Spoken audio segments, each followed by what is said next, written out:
श्री कृष्ण कथा में सभी भक्तों का स्वागत है।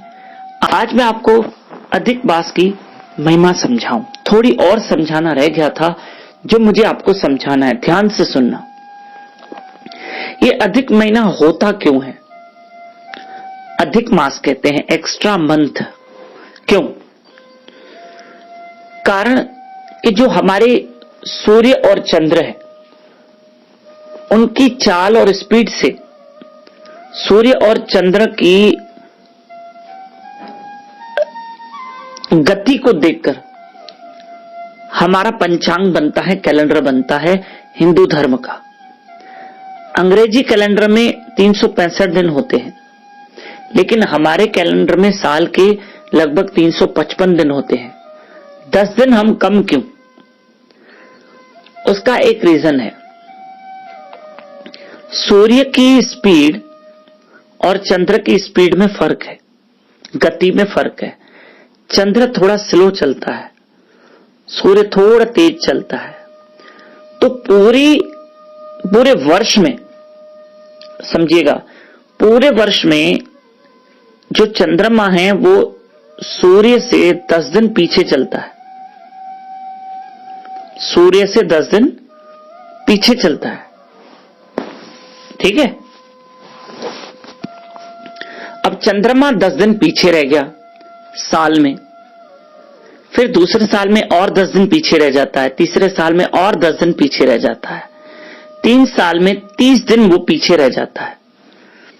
अब सूर्य और चंद्र को मिलाने के लिए ये 30 दिन का एक अधिक मास बनता है, जो हर 2.25 साल एवरेज आता है। और अब इन दोनों की टाइमिंग सेटिंग की जाती है।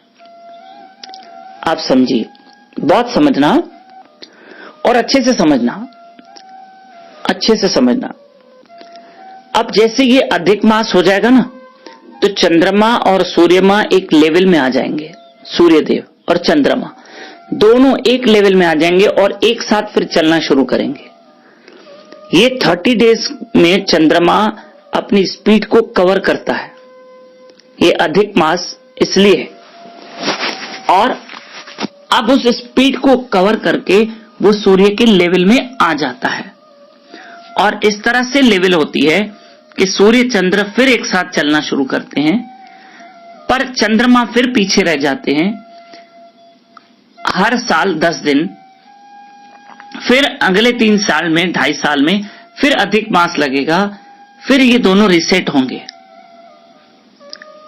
असल में एक बात बताएं कि हर महीने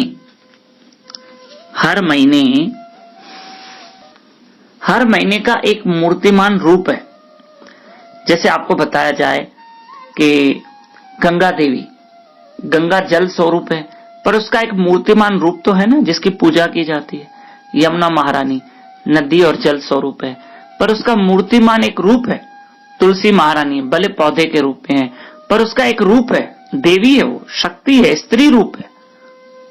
ऐसे हर महीना, साल के 12 महीनों का कोई ना कोई एक रूप है, एज अ देवताओं की तरह।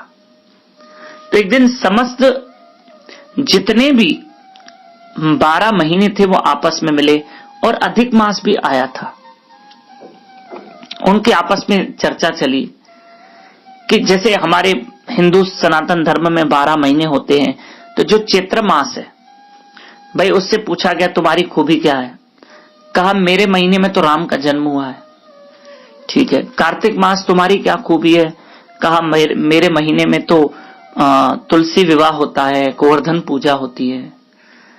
भाई भाद्र मास तुम्हारी क्या खूबी है? तुम्हारे महीने में क्या क्या होता है? कहा मेरे महीने में कृष्ण का जन्म होता है। तो हर महीने की अपनी अपनी कोई क्वालिटी थी। अधिक मास भी वहां बैठा था। अधिक मास को कहा तुम्हारी क्या खूबी है? उसके पास कोई खूबी नहीं थी। अधिक मास में देखना कोई त्योहार नहीं आता है, आप चेक करना। आप समझ रहे मेरी बात को? अधिक मास में कोई त्योहार नहीं आता है, कोई फेस्टिवल नहीं होता है। देखना पूरा महीना कुछ भी नहीं आएगा। तब सब महीनों ने अधिक मास को कहा कि फिर तुम्हारे अंदर तो कोई क्वालिटी नहीं है, तुम तो मलमास हो। मलमास मतलब अधिक मास हो, तुम्हारे अंदर भी एक खूबी होनी चाहिए। तब वो मलमास अधिक मास भगवान कृष्ण के पास गया। कृष्ण ने उसको अपना नाम दिया, पुरुषोत्तम नाम रखा उसका, इसलिए उसको पुरुषोत्तम मास भी कहते हैं। और कहा जो इस महीने में पुरुषोत्तम मास में ये अधिक महीना है। अधिक महीने का मतलब क्या है कि इंसान साल के 12 महीनों में इतना बिजी रहता है, तो भगवान ने हमें 13वां महीना दिया, चलो भाई अब इस महीने में भक्ति करो। बस ये भक्ति, भजन, दान, धर्म का महीना है, खूब कीजिए